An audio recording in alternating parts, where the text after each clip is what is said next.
college, I was like, I have no idea, I have to make this big decision. I'm 17 years old, and I have to decide what I'm going to do for the rest of my life.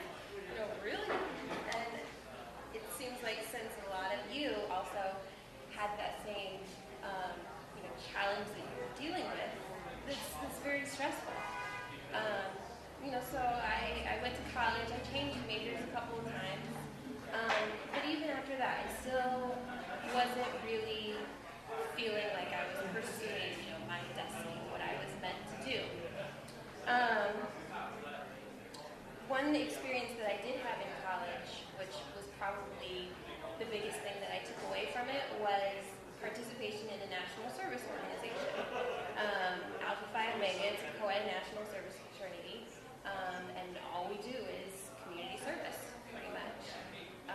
So through my experience with that, and then also my experience in community service just growing up, volunteering at a food pantry, I was really involved in the local Red Cross chapter where I grew up.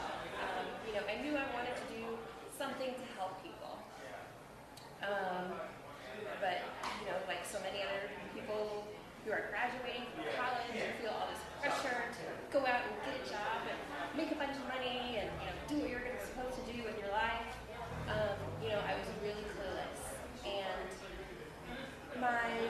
the first semester of my senior year, we had somebody come and talk in one of my sociology classes from Teach for America.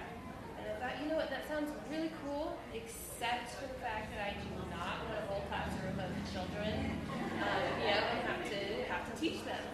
So I talked to the representative, and she told me about AmeriCorps. And I said, oh, that sounds really cool. So I looked into it, and really that was a big turning point in my life because it brought me to where I am today. I did AmeriCorps the first year after I graduated. It was in Indianapolis, Indiana. That's where I grew up. And I was a VISTA member for the Coalition for Homelessness Intervention and Prevention.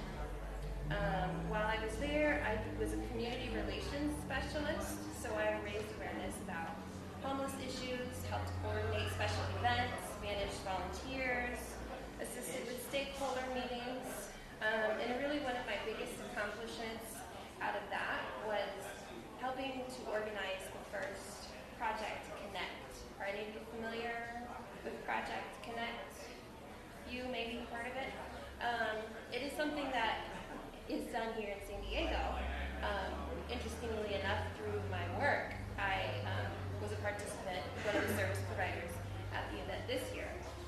It's a one-day event for individuals who are homeless, and it's basically like a one-stop shop where they can all come to receive a variety of different services. So at the coalition where I worked, we had heard about the event. We were like, that's really cool. That needs to happen. Nothing like that had happened in Indianapolis. So we got a whole team together. We successfully had our first event, and it's still going on. So that's really cool to have been part of the first year of something that you see is continuing to happen. So I finished my AmeriCorps Vista term in Indianapolis, but I still really didn't know what I wanted to do career-wise. So I thought, what, I'll do another year. Why not? So I came to San Diego, and I did my second year of AmeriCorps Vista.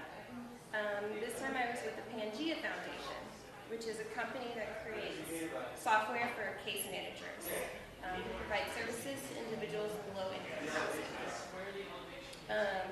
which I thought was really kind of ironic because I was a liberal arts major and never took any kind of computer class. So I kind of applied for it, not really thinking I would get it. But I was surprised, and that's one of the really cool things about AmeriCorps is that you get the opportunity to do things that you otherwise would never have a chance to do if you were applying for certain jobs. Let's see. When I was with Pangea, I did software testing.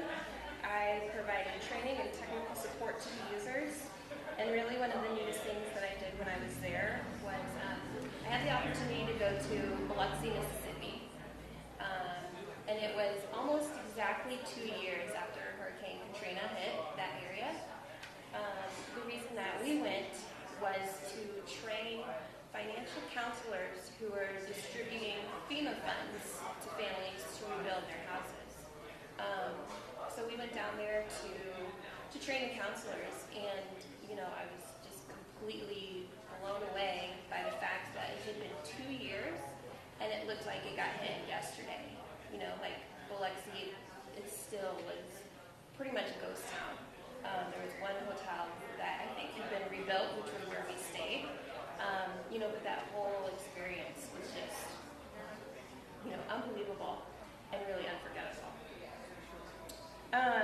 After I finished my AmeriCorps term, I worked for a couple of nonprofits for a few years until I found myself reduced to working part-time, unable to find full-time work, and since San Diego was so expensive, unable to afford to stay in San Diego. But I still really didn't know what I wanted to do career-wise. So what did I do? Another year of AmeriCorps. I ended up moving to Grand Rapids, Michigan, where I completed my 3rd year of AmeriCorps. This time it was AmeriCorps State. And that experience was so different from my Vista experience. It probably was my favorite year of AmeriCorps that I did. And being able to work directly with the population that you serve versus, being a Vista member and not being able to do that really was a really cool experience. So while I was there, I was a family service provider. We worked with families who had young children, identified environmental health hazards in their homes. We worked with the families to reduce or eliminate those hazards using simple or not so simple, sometimes, methods.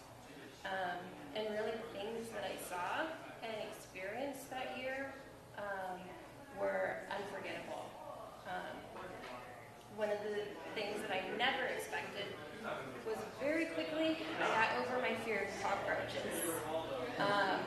Because they are an environmental health hazard in homes, and they are a source of asthma problems for a lot of young children. So we worked with families who had terrible cockroach infestations in reducing their cockroach problem, because our methods were green, so we didn't use any of the chemicals that would irritate the asthma. But before I started that position, I did not like cockroaches. Obviously, I had to get over that very quickly, and successfully did so. But at the same time, parts of it were kind of traumatic because there's nights where I couldn't sleep just thinking about some of the conditions that the families that we were working with were living in. And one of the more powerful experiences that I had was one family who we were working with that we actually ended up helping move because the conditions in their house were so bad to the point where the house ended up being condemned by the health department. They had a really bad mold problem that was out of control because of structural issues in the house. They had a problem with rats because their landlord was storing junk and trash in a garage, which they didn't have access to. And the way that the house was built, there was like a 2-inch gap underneath the front door, which gave the rats freedom to come and go as they pleased. But really the worst problem that they had, which also was seemingly the least obvious because a lot of people don't think about it,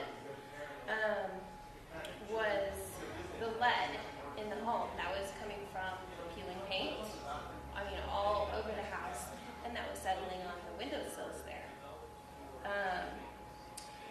And they had, that family had a child who was 9 months old.